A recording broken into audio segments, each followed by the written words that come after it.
Today's guest helps people with their intuition, helps people really use the power of their intuition to make better decisions, to no longer doubt themselves, to feel confident moving forwards, and has been on stages, has a book, has been on online media, radio, stage, taught hundreds of people in developmental workshops and seminars. Big welcome, Lisa Kay. Thanks, Michelle. So good to be with you today. You're very welcome here. I am really excited about today's session because Lisa was invited into our Hub membership, which is our platform for helping artists go through the stages of making art a living. And we invited Lisa in on a bit of a whim because we know each other through a program that we both take. And we've always wanted to work together in some way. So Lisa came in, and it has been one of the most watched lessons within our membership. Yeah, it has really resonated with our members. We talked about intuition, which is what we're going to talk about today. And I thought, well, if all of our members have been impacted with Lisa's teachings in this way, then I guess the whole of my audience needs to hear this, which is why Lisa's with us today. So yes, I'm really excited. Lisa, should we talk about a little bit about your background first, and then we'll talk about what intuition is? Because I think most people might think in this community, intuitive artist, and kind of stop there and maybe not even be clear on what an intuitive artist is. But it's so much more than that. And this session today is going to unlock so many doors inside your mind and open your mind to the power of intuition. So tell us, first of all, Lisa, a little bit about your background, and then we'll dive into what intuition actually is. Sure. So I'm a perpetual student. I am infinitely curious. That's how I describe myself. Ever since I was a little girl, I wanted to know how things work, why they do what they do, why do people do what they do, and so I was constantly asking why. And through that, I discovered science, and I was like, wow, this is so cool. It explains so many things. And so I actually started out as a scientist, and then I went into engineering because I found that was super interesting as well, and explained a lot of things. So I'm constantly trying to figure out how to be better and how does the world work. And one of the things that I thought was fascinating was this intuition thing, that it seemed to give you it was a superpower that people had that either gave them epiphanies that created great inventions, or told them not to go there and they saved their lives or someone else's life. And I thought, wow, what is that? And when I started to look into it, there was some science behind it, but not a whole lot. So I thought, let me go in, really explore this in a very, open-minded way. And I started to discover, what's going on here, what intuition is. And most people don't really know what intuition is, or they have some idea of it's just a feeling, or it's something that only certain gifted people have. But everybody has it. And what they were talking about, what intuition is, and when people describe it, I realized, oh my gosh, this is the way the right side of the brain thinks. And when I started to put all those pieces together, I started to see a way of how to access your intuition on a on-demand basis and be able to use it purposefully.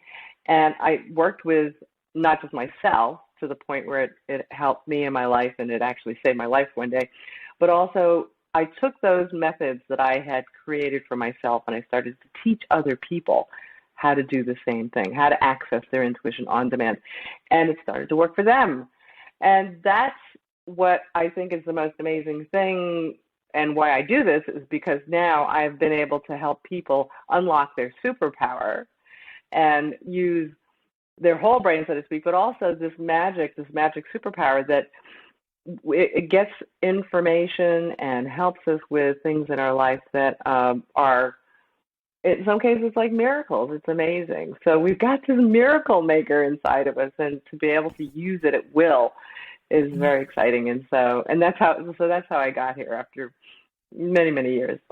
That's so awesome. So, you know what, I love what you just said there, that everyone has it, because I do think you're right. And when we delve into this session about what intuition really is, I think listening will really go, oh, wow, I didn't realize I had this power inside of me to unlock this, because we do just think, oh, intuition, yeah, it's very elusive, and what actually is it? And it's kind of branded around a bit and doesn't really make sense. And it is a superpower. You are so right, and it is within us. And when you feel it, you know it. I'm on your website right now, and I love the homepage of your site. It says, make decisions you can trust. Know the right decisions to make. Trust yourself every time. Wow. I'll teach you how. And you've got a free guide on your website, which we've got in the show notes that you can link to. But awesome. I love that, because it's that part, I think, trust yourself every time. And this is where, when you're not using your intuition and you're getting in your own head and you're confused, and, it's really scary, isn't it? And we were talking before we came on about how right now, and always in life, but especially now, there seems to be a really strange energy. And after everything we've been through over the last few years, we're left feeling unsure, and there's a lot of fear, and there is a weird energy around people, and that comes off, and we can feel that, or some people can, I was saying. And speaking personally here now, I feel that the last couple of years I've made good decisions, and I've strided through, and I kept powering through, and everything seemed to be working, and it was great.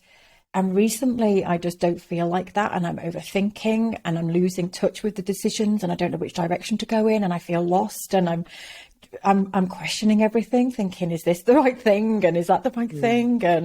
And not just in one aspect of my life, everything. So it becomes this enormous then weight. And we were saying before we came on that you have to be careful if you overthink all of this too much, because it can really pull you down. And this is where this conversation today is really vital, I think, because it helps you start to tap into that superpower, as you say. Lisa, what you said the same, that you're feeling a little bit off, or how would you describe it? How this strange energy, and I think what I'm noticing is that people like you and I, and maybe just people in general, we had this big isolated environment that we were forced to be in.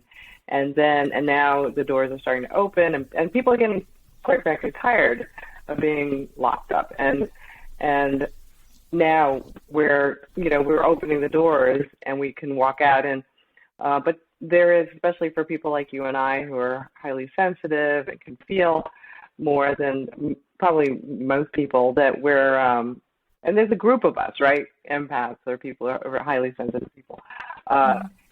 We start to feel what other people are doing, what they're thinking, what we are thinking ourselves, and it's a little unsettling. And so, and as the doors are opening from the pandemic, we're wondering, what's the world like out there? That's scary. It's an unknown, and that puts everybody in a state of, I'm not so sure. Maybe I need to wait, or I want to go out, but I don't know and then now we're in this conflict of, well, I do want to go, I want to do something, I want to change, it's scary, I don't know what's out there, things are different out there, and I don't know what to expect. And so now what happens is your thinking mind's going to come into play, because the thinking mind's job is to plan and to watch out for your well-being and your safety, and it starts to think all kinds of things. Ooh, what if this happens, or what if that happens? And we've never done this before, and we have to make sure we're safe, and that we want to do the right thing. We can't make any mistakes. And you did this wrong last time, and so this is the chatter that's going on in our heads, and that's the thinking mind. And the thinking mind, that's its job. So, and it's not that we want to throw away our thinking mind, because it's sort of, that's the part of us that goes, don't run out into the street when there's traffic. We need it. So we need that, but we don't want it to take us over. Uh-huh. And the reason why we let it take us over is because that's all we're used to. And when things have been steady and we've been going through life where we know routines and what to expect, it works really well. But when that's upset and things aren't that way anymore, now we're in the unknown, and so the thinking mind starts to freak a little bit. So what is it? What do we do? You know, what are the things that I think has helped me a lot is knowing, is first of all, believing that in something bigger than me and that the universe is there to help me and support me.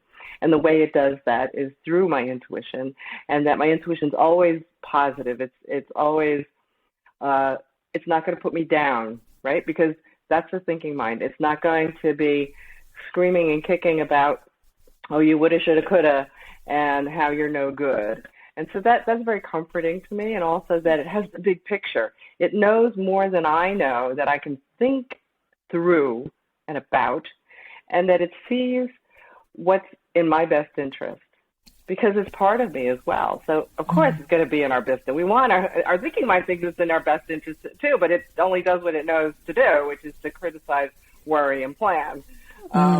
So what I find is when we believe that our intuition is there for us, it's always supportive, it's always nurturing, it's always going to be pointing us in the right direction, then we can be open to what it's telling us, and that gives us a little bit of a comfort, right? Because we're, you know, I was talking to somebody the other day about how we feel like we're the ones in control. That's the thinking mind too, that we have to decide exactly what we need to do, and that's going to either make us or break us.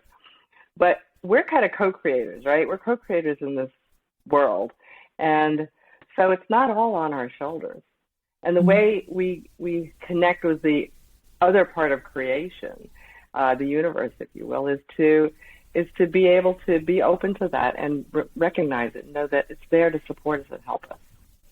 Yeah, does that help? It really does. I think it's kind of a nice lead now into a definition of what intuition is. And I know we've been talking about it there in a bit of an abstract way, but how would you define what intuition is for someone that just needs to hear it in a way that they can process it?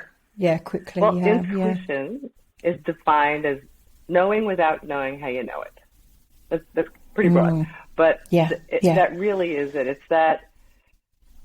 It is that the information that comes to us that we're not sure where it came from or we didn't think through to make it happen, but it has real value there. It has real information there. And if you want to look at it another way, I like to kind of look at it from, because I'm very scientifically oriented, is, you know, we're always pretty much, they say you're using like 10% of your brain. So what's in the other 90%?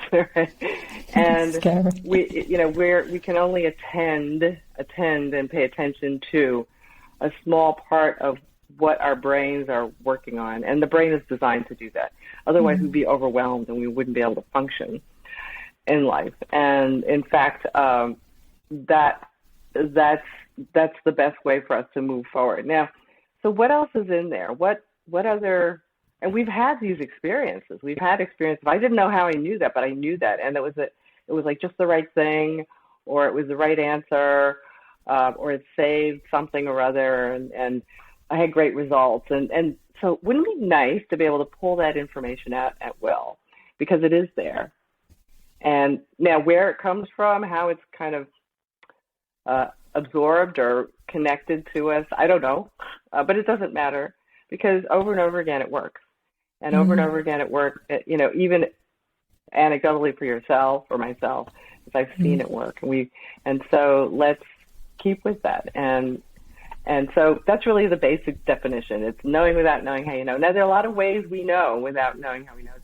It comes to us in a lot of different ways. It's like people call it their gut feeling, or something that feels right in their heart or right in their gut, or I just knew. You know, I just knew it was the right thing to do, and so I did it, and it was the thing, and I'm glad I did it. So it comes to us in different ways. It's just people call it different things. Yeah, and would you say that it's a different feeling for everybody? So because Mm-hmm. it's interesting, isn't it, that some people say, yeah, I just feel it in my gut. Like it's a feeling, like I just know this is the right decision. And I had to make a decision recently, and it was a really, really tough decision to make. And I was deliberating over it because I think my intuitive feeling, and I didn't know this at the time, it was after I made the decision. The intuitive feeling was kind of bad in the short term, but right in the long term, if that makes sense. So it was a real hard decision that I had to make that felt quite emotional and quite tough to make, because the easy option would have just to not made that decision and just keep going with what was happening. And but as soon as I made that decision, the really hard decision, which I think I knew it deep down, and I kept bringing my hands to my tummy going, I know deep down. And it's funny how I've never noticed that before, me saying I know deep down. And I was like, when you were saying about where intuition comes from, I was like, you think I'd be coming from here? Like, I know up here that it's right, but we don't say that, do we? We go, I know in my heart, I know in my gut, I know deep down. And so that's just really, really fascinating, isn't it? That we probably all feel it in our bodies completely differently. We do. But interestingly, when I made that decision, as soon as I made it and as soon as I did it, I felt a big weight off my shoulders. I felt lighter as a physically lighter as a person. I felt like I could breathe, and I went, oh. And I think when we're carrying those big weights, when we have to make a decision around it, and it can be really heavy, can't it? So when you do trust that intuition, it just feels great. Yeah. Yeah. And you talk and you touch upon some really important things for people to, because I know people are probably going, how do I know? How do I know that's the biggest one? How do I know? Yeah. How do I know? And how does it come to me? That was my big question. When people get it, what is it like? What's it like inside? And it's actually a good thing to hear other people's experiences like yourself, because we all, maybe even though we quote feel it differently, we're all human, and it comes to us in similar ways.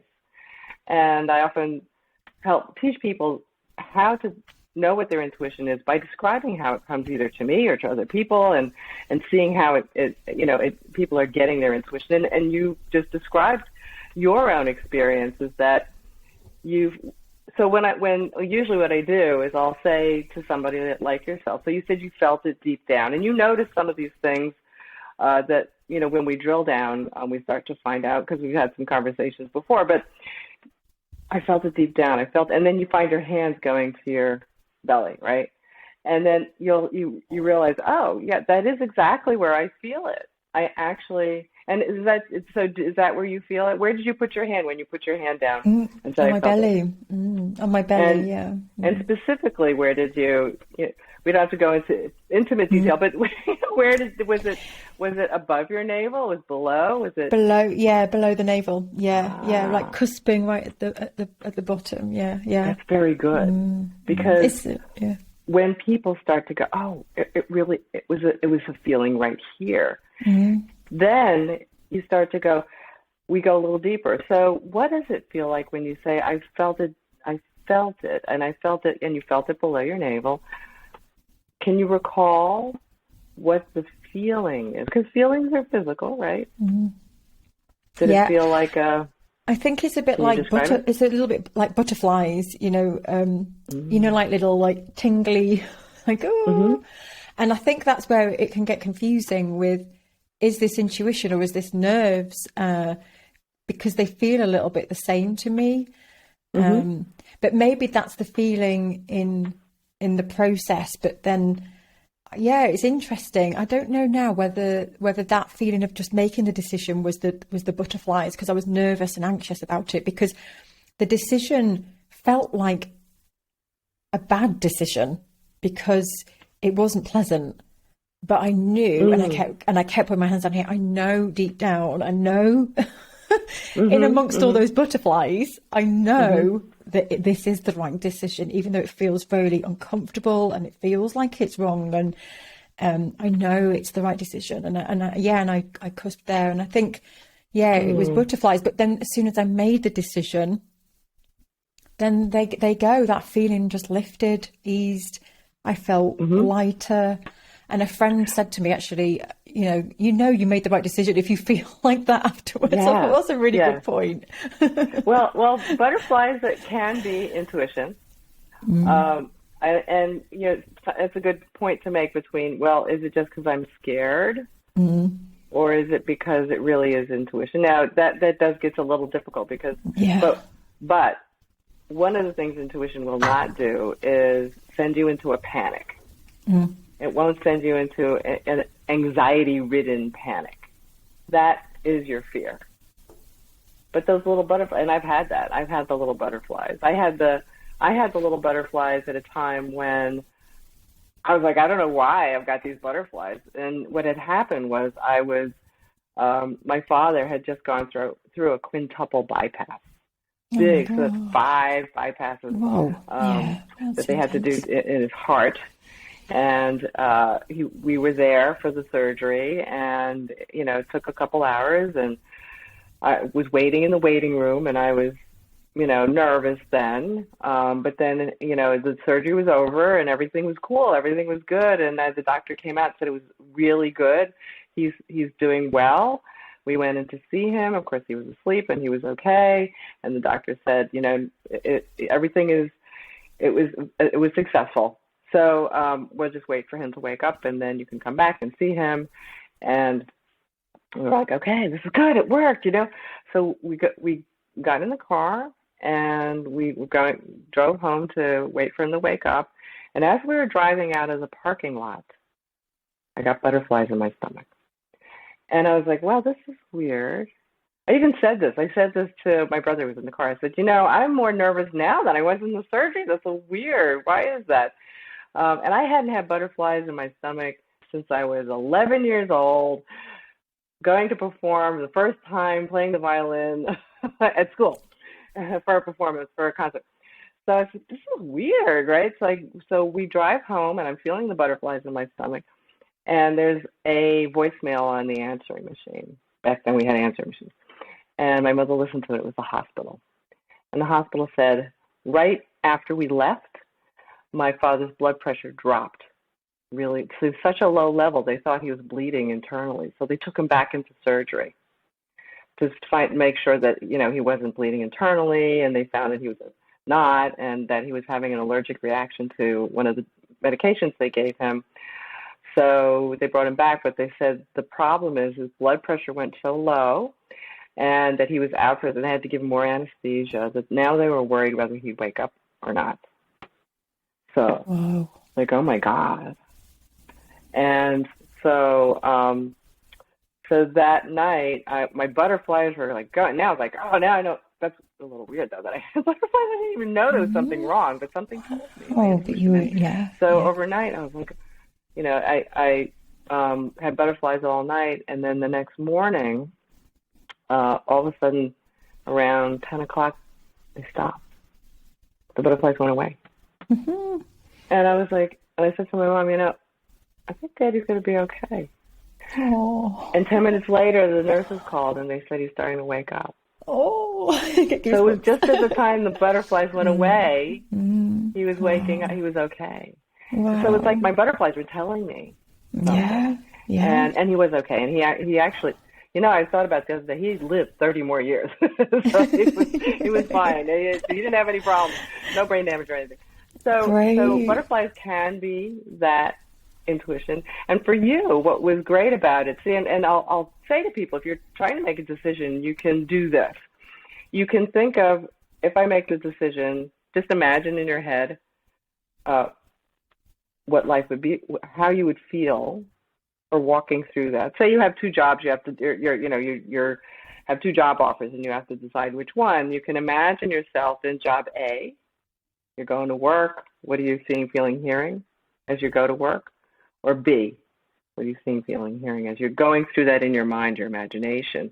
And your intuition will tell you. You'll start to feel Mm. things or see things or Mm. hear things, in your mind. Mm. And for you, it was before you made the decision, the feeling that you had deep down in your belly, that was those butterflies that was saying, this situation right now is not so great. Right? Yeah. And then when you made the decision, now you could have imagined making the decision and then feeling all of that, the weight that came off your shoulders and feeling lighter. I mean, a lot of people tell me that they feel more expanded. They feel lighter. They feel more at ease, more peace. Yeah. That's your intuition talking to you. Yeah. So you did. You experienced it all. And it's good to Yeah. remember that because it will come back to you the same way the Yeah. next time you have this decision to make. And noticing it, because what you just said there about then thinking through and imagining two scenarios, and then I was just thinking how for some people then it can manifest in all sorts of scenarios. Let's talk about this now. So when the brain does take over, because if you can keep that clarity of this is A, this is B, and then really tune into the feelings of your body, that's using your intuition. Another one, before we delve into the brain taking over, is since we spoke, we talked a lot about, if you've got something to decide or a decision to make, just closing your eyes and clearing your brain completely, just so your brain is not taking over. Because you put this so well last time we spoke, that if it's negative and it's going, but what if you do this and what if you're rubbish? That is not intuition. That is your brain taking over. And this was such a revelation to lots of us, because we were thinking, I don't know, getting muddled up with what intuition was. And intuition is pure, and it's, you know it and you decide it. So just closing your eyes and clearing the brain and asking the question, like, which decision do I make? And seeing if you feel anything or if an answer comes can sometimes be a good way, and not always. I know some people don't. Yeah, it doesn't work, but you got to just try different things out with this process, haven't you? See what works individually. Well, I think the most important thing is to know the difference between the thinking mind and the intuitive mind. Yeah. And what's really amazing, and I found this fascinating, is that the thinking mind is completely different. It not only is it completely different from your intuitive mind, but it's physically different. It is actually the left side of your brain. It is a physical, separate part of your brain, and it's only connected to the right side by a small bundle of nerves in the middle. So there's a lot of stuff going on in that part of the brain, which is very different from the other side, which I call your intuitive mind, which is the right side of your brain. And they're like two people in your head. And when you understand the two personalities and how they're very different, you start to go, oh, that's thinking, that's intuition, and this is intuition. Because you can tell it now. You said a little bit of it already, is that the thinking mind is critical. It's going to criticize. It judges. It doubts. All those things, criticism, doubting, and judgment are all thinking. That's not intuition. So if you're hearing in your head, that's going to be bad for you, because you're a terrible person. You're no good at that. That's your thinking mind talking. Yeah. But if you feel drawn, or let's see, what would pop in your head about that? It might be this would be exciting. Right,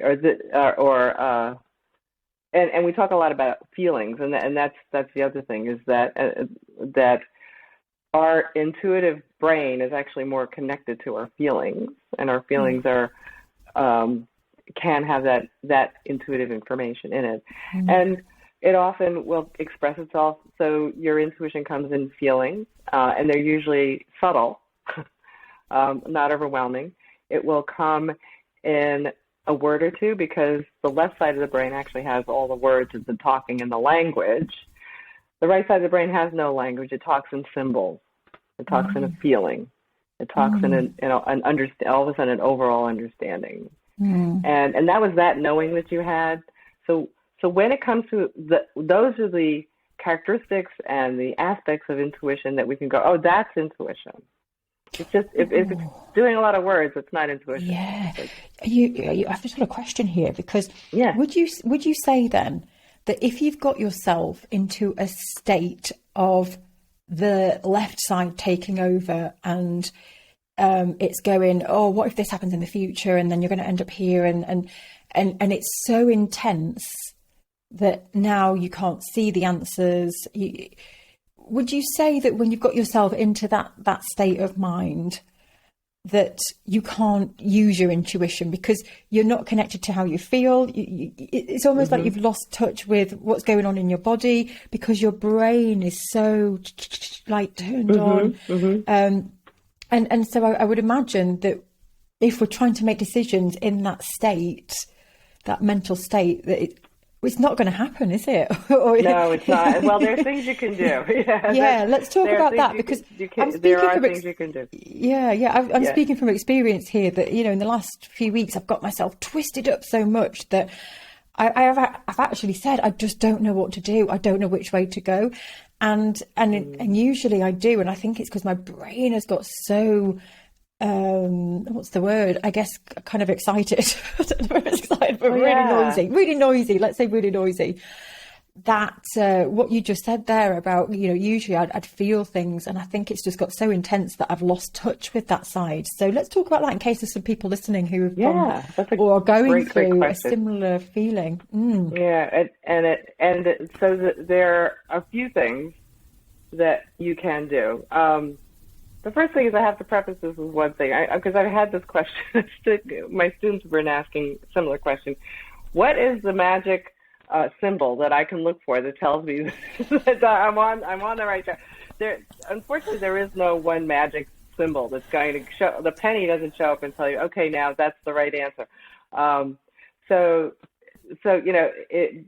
There's no immediate magic to it, but there's some things you can do. So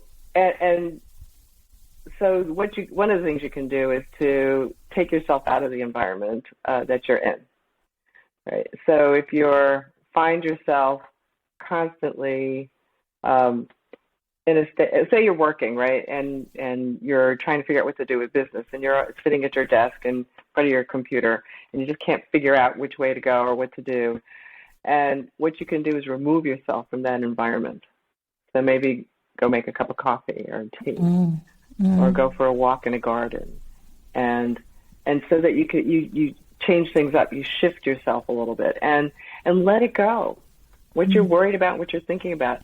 I know it's hard. It's actually very difficult. My mother used to say, well, when you meditate, you have to make your mind a blank. I don't know how to make my mind a blank. I think that's, you cannot turn your mind off. But what you can do is you can distract it. Oh, I love that. And you can get your mind working on other things. And often what happens is you start to find, because you're not going to forget about your problem or the thing that you're concerned about. It'll pop in every now and then. But I think the attitude of saying, I'm going to be okay. I'm going to let it go. The answer will come. Right, and it's almost like a mantra you have to tell yourself, and that gets into another thing, which I think is important, which is sort of your life, how you conduct your life and your belief in something greater than you, which we touched on earlier. But that helps so that it quiets it a little bit, and being open to things that show up, that pop up, that it could be, oh, that's an interesting thing on YouTube. Let me go look at that. It's not because it answers your problem, but it's like, gosh, I kind of like I like the way the background was on that video. It was sort of grabbing my attention. Then you watch the video and it starts to stimulate some ideas and thoughts in your mind. Because that's how it works. Intuition will find things in your environment to help guide you to ideas and guide you out of, except present to you a solution that, in a way that maybe you hadn't thought of before. Because when you start thinking, when you're trying to get a solution, you keep going over the same things over and over again, you get stuck. So this is how you can kind of break out of it. And your intuition wants to help you. So and then you really have to be open to that and believe that's important, that it does work, and it does. So those are some things, those quick things that you can do. Now, then I have to preface it with, well, if you want to learn how to get down, the double black diamond trail right when when you're still on the bunny trail when you're skiing and the bunny slope when you're learning how to ski. It's going to be a little hard. So the big questions in life, it is a little bit hard. So really the best thing to do, I hate to say, is you got to learn how to develop your intuition skill. And you start out by understanding the difference between the left brain and the right brain, what thinking is, what intuition is, and then you practice using it. And you practice, and as you practice and as you are starting to work on things that are not big life decisions, that's how you build your trust. Oh, that worked. Oh, that's what it feels like. That's what it sounds like. Yeah. And then it's like, okay, now I get it. Right? Yeah. And as you grow and your skill gets better, then you can apply it to some bigger things in life. It's so exciting. I'm writing things down that I want to speak about, and I know we're not going to have time. I literally could speak for 10 hours because what I loved speaking about then was, this feeling of when things happen, maybe when you've got too distracted and your head's taken over, you don't see the signs, and there are signs in front of you, and you can't feel what's going on in your body. And I was watching, I don't know whether anyone's seen it, this series of This Is Us on Netflix. There's a scene in there when you were talking that reminded me of there was a domino set or a game set or something that this family were looking at in a shop, and on the box was a picture of their family, which was an unconventional family, and it depicted their family, and they went, wow, look at this, what are the chances of seeing our family on a game like this? And one of the cast members, the leading role, said, when I can't remember the exact wording, but when the universe puts something in front of you like this, you shouldn't ignore it. Because the husband was about to put it back and go, well, that's a strange coincidence. And the main character was like, no, we're buying that. That does not happen. and it was really sweet. So then what happened is they bought this game, and then that game was played every I don't know, during holidays, and it impacted their family for generations to come. Wow. And it was a really beautiful scene, and it reminded me of this, because if you do let that brain take over with all the thinking, you don't see these beautiful messages that are in front of you that like you've said before, that you can't explain, but it feels like, wow, isn't that weird that that's there? Yeah. Isn't that strange? And you can't, it works like that. It comes back and forth between the universe, and that's why people are looking for signs all the time. But a lot of times they're little signposts. That I like that. Signposts that point to, right? That say, here's the arrow, go that way. And it doesn't necessarily mean that's the end, right? Okay, so that's going to lead me to, the pot of gold. Maybe eventually it will. That's really more it. It's not the pot of gold. Well, why do I get an arrow? I wanted a pot of gold. It's the next step. So one of the things that I have been looking for was a business mentor. Yeah. And I had been looking for a while, because I had, as you know, been working on my business for many, many years. And I was struggling. And it's like, I'd make a little bit of money, and then with the product, and then the product would kind of fizzle. And, well, it wouldn't it would. And then it was like, I'm going in the wrong direction here. What am I doing? I'm doing everything. I've learned so much, and I'm doing everything I do. I'm such a good student. I do everything. Why is it not working? And I knew I had to find somebody who could come in, who just knew how to do it, who was brilliant at this, who could say, this, and this. This is what you're doing wrong. You need to fix this. Do that. And it's hard to find somebody, and you talk to different people, and you're like, all right, I tried that, but it didn't work. And I did that, and it didn't work. And so I was on my way to an event for one of the courses that we always take, right? And I was flying to Canada, and it was the first time I was going to Toronto. And I walked up to the ticket agent and to check in, and on the counter was the brochure for frequent flyer program for Air Canada, and I was like, oh, frequent flyer program, points. And I thought, and then my thinking mind goes, You don't need that. You've got so many frequent flyer mile programs. I'm sure they're part of the other program, a program that's, a group of airlines. You could use that one instead.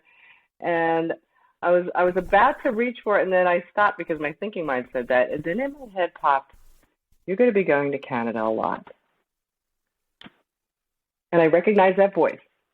Like, ooh, there it is.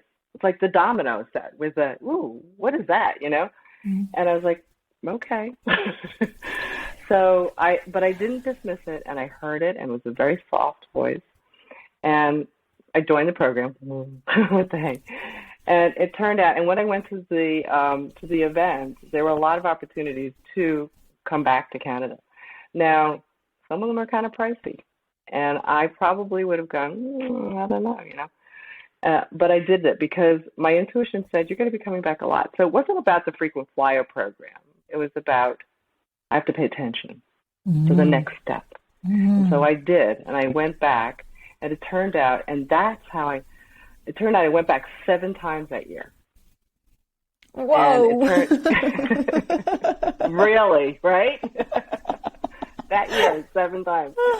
Back to Canada, back to Toronto. And that's where I found my business mentor. Oh. And that mentor turned my business around.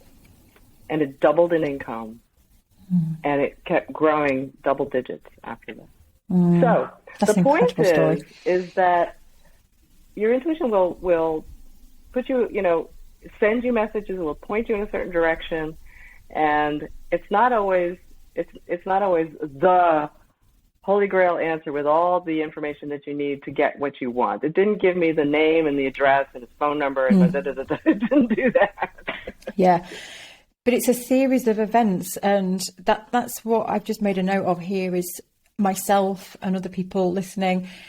Sometimes we want the answers now, and if you've got a decision to make, you want to know what it is right now so I can move forward, because I don't have time to dilly-dally and I don't want to be thinking about this anymore, and just tell me now so I can get on with my life, please. Yeah. And it's not that easy, is it? And I think what you said earlier about you've got to trust the process, and actually the signpost and every decision that you make is impacting the next decision and the next decision. Yes. And then your arrival could be a few decisions down the road. It could be a lifetime, or it could be, 2 decisions away or 1 decision away. But knowing that, yes, trusting that process and how each decision does impact. And they accumulate. And accumulate. Decisions accumulate, right? Yeah. So each decision you make gets you closer and closer to where you want to be. And we have big asks. Right, Michelle? We want big things. Well, Rome wasn't built in a day. So it takes some time to get there. But when you do have that guidance that's going to help keep you on track to get you where where you want to be. I have other miracle stories, but that this works and that you end up with something better than you thought you could have had or that you wanted. Yeah. You set your sights on an end destination, and actually it wasn't about that destination at all. It was about something completely different. Or the destination is better than you thought it would ever be. It's like, well, wow, I want this and something better, and then something way better comes, and you're like, this is like crazy. That's when people say, wow, that's a miracle. That's unbelievable. But it can happen. I would imagine then that your teaching is helping people remove that intense chatter in the brain, because the more you trust the process and the more that, when you start to feel that anxiousness coming around or over you, where there's a decision to be made and you're getting yourself in knots, and this what you're teaching with us today and going forwards, because I know that you do this with your students, and it must start to really help people. I always think of it as coming down a level and having a sense of calm in the decision making, because if we get ramped up and too anxious about the decision and then but this process really does bring you like down a few notches so that you can make that decision in a nice state. And that's how we all want to feel, isn't it? We don't want to feel in knots. Oh, We don't want to feel absolutely. anxious and what you say on your website, not trusting your own decision. And I think that then leads me actually to, there's a fear, I would say, among people about choosing the wrong decision. That can hold people back, can't it? So, you know, let's talk about in life, but also in art, you know, so that you might have a painting in front of you and you're scared to make that wrong decision. I'm so scared to put another brushstroke on. It could be in life that, what if I make this decision? And then your brain goes into, what if this turns out to happen to me, or this, we try and predict the future. And have you got any advice around that, around how, where we start to worry about making the wrong decision, and have we made a decision? Maybe we're not sure. Have I made a decision with my intuition, or did I make that decision with my left brain and it wasn't the right decision? And then we get all like, oh.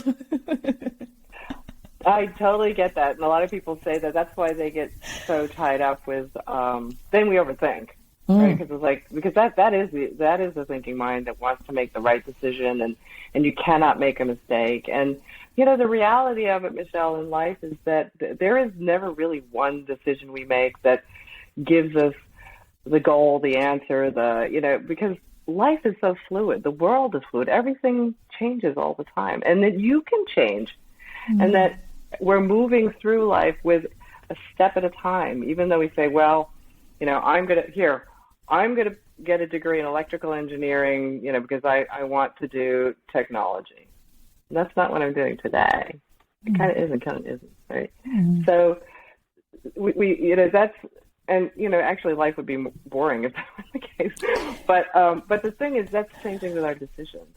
It's we put so much into that one decision, and the reason why we do that is because that's how we're trained. In school, there's only one right answer. You want to get that 100 on the test. You want to get a perfect score. You either get in or you don't get it. You know, and that's not life. Life is not like that. And when you realize that, oh, well, I'm just taking a step forward. And when I take that, it's like stepping stones. When you get on that next stepping stone, you can see where you have to go next and make that decision. And then you make another decision. And then, you know, as you're going along, you might find, you know what? I don't know if I want to keep going this way. I think I want to go left now, because you start to learn more. So you got to take that off your shoulders, that everything is on me and that every decision I make is so critical to my life. It's not. And you don't want it to be. You want to have, don't you want to have the option to change your mind? So that's one thing. And as we get more information, our journey is more solid. So that's really an important thing. And I really do believe that, as we said earlier, we're co-creators, you know? So don't take away the responsibility from that other part of the universe, or even our intuition, right? That thinking mind's going, no, I doubt you. I'm going to take that away from you and not allow it to express itself and to, hey, let's try it. You know, so there's a little bit of an adventure in that as well. And we can always recover. You know, it's just like, I used to be so bad at traveling. It was horrible. And the traveling, it wasn't the travel, it was packing. I would go crazy over packing and getting ready for a trip. I would like cogitate over it for weeks. What am I going to bring? I got to make sure I bring everything and the right thing, and all that stuff. And one day, my husband said to me, "Why are you so worried? If you forget something, you can buy it." And that was like opened up everything for me. I'm like, oh yeah. Why do I have to make sure I have everything right now? Yeah. Right before I even take a step out the door. And that's the same thing. When you go out in life, you could, you know, things change. You take that step, and or you can change it. And it's only a step. Does that help? It really does, yeah. And I kind of want to bring this this conversation back round to art before we wrap up, because Oh yeah. but everything that we've spoken about here is about, you know, life decisions, but also it is about art. So everything Yes. that you've been listening to is also relatable to art. So put an artwork in front of yourself, and you've maybe started to sketch it out, and then you start to go, right, should I put this color here? Oh, what if I mess it? And then your brain starts to take over. You know exactly what we've been talking about here. The left side, the critical, that, oh, you've just put that in, it's rubbish. And then before you know it, if you've got yourself in such a state, I'm using that word as a, you know, a state as in the brain has taken over, and now you cannot make the next decision because you've got so in your own head that, you know, I don't know what color to use anymore. I've just lost it completely. And you want to be the Rembrandt. You want to be the Da Vinci. You want to be the, you know, the Michelangelo. And you know what I discovered? Because I claim I'm not an artist, but I love to look at art. And I found when I went to the museum there that underneath the final painting is another painting. Right? So, and they have some of these up, you know, they show you what was there before and that it got painted over. Yeah. And these are great painters. These are the world's greatest painters ever. The Rembrandts, the Da Vincis. So even they change their minds. Yeah. So it's trusting that process, and also the great advice earlier of when you do start to get in your own head is to just step away from it, step away from the work. You know, so everything that Lisa advised earlier, I was thinking about it in an artistic way, is exactly the same. It's turn it upside down, give it a different perspective, so your brain isn't, you know, overthinking it.